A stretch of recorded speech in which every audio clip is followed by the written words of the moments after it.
back of the solar where we had negative and positive terminals. So these are the corresponding wires that go to the terminals on this. This is for your negative, this is for your positive. What we are going to do, just like the batteries, you're going to take the two panels and butt them together, so to say, and you're going to double them.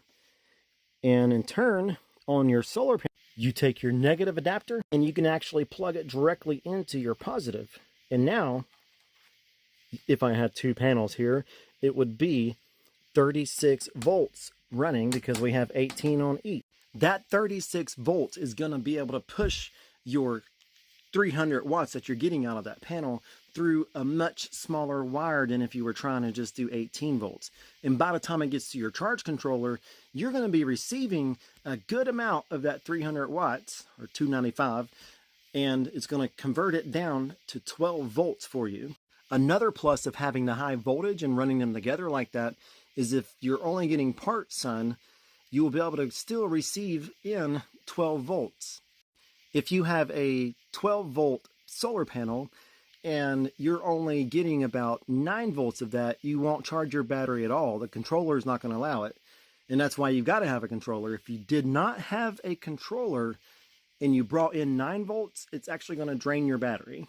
I know this has been a much longer video. Go back and watch them. We've got 1, 2, this is 3. This one went over voltage and why it is essential or a good idea to run panels together in series.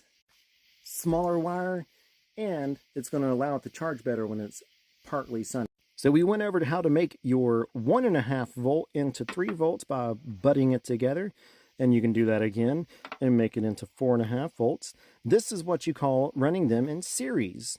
Parallel is when you run them all together. You would have a straight wire going across where all the positives are together and all the negatives are together, and that's just to boost the battery's capacity. So you are still keeping your 1.5 volts, you just now have a higher capacity. So what does parallel look like in solar panels? So just like in the batteries, how if you run them in parallel, you boost the capacity.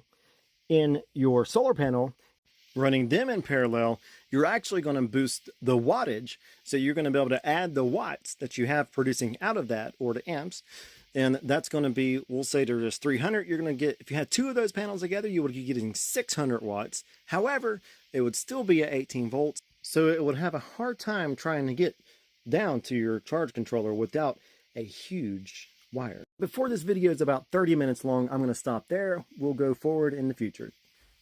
Like, subscribe, stay tuned to the channel. Guys, I'm trying to help you guys go off-grid cheap. Realize it's not expensive.